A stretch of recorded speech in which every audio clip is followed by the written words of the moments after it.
আসসালামু আলাইকুম বন্ধুরা, কেমন আছো সবাই? আজকে আমি তোমাদের সঙ্গে পাকিস্তানের বিখ্যাত বিফ পেশোয়ারি মাংস রান্নার রেসিপিটি শেয়ার করব।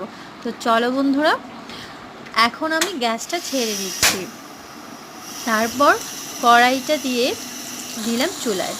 এখানে আমি ঘি দিয়ে দিয়েছি, তার সাথে আলুগুলো দিয়ে দিলাম, কয়েক টুকরা পেঁয়াজ দিয়ে দিলাম। দেখো বন্ধুরা, এগুলোকে আমি হালকা নেড়ে চেড়ে নিচ্ছি যেন এগুলোর মধ্যে যে কাঁচা একটা গন্ধ সেটা চলে যায়।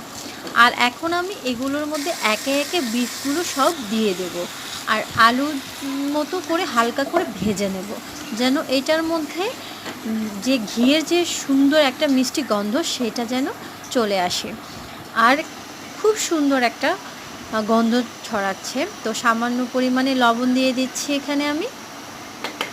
তো আমি আরেকটু লবণ দিয়ে দিচ্ছি স্বাদ মতো। তো আর এখানে আমি যেহেতু কোনো মশলা ইউজ করব না, সেই জন্য আমি কাঁচামরিচ দিয়ে দিচ্ছি, যেহেতু আমার ঝাল খুবই পছন্দ।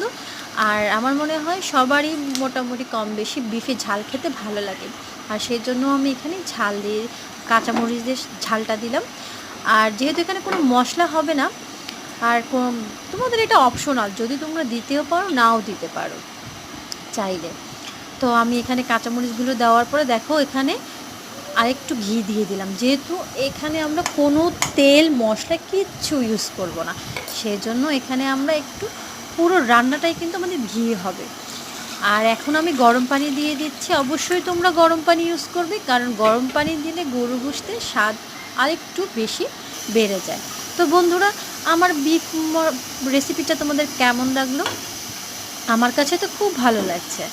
তো গন্ধটা এত মিষ্টি, তোমরা যখন রান্না করবে তখনই বুঝতে পারবে। প্লিজ বন্ধুরা, তোমরা আমাকে কমেন্টস করে জানিও আমার এই রেসিপিটি তোমাদের কেমন লাগলো।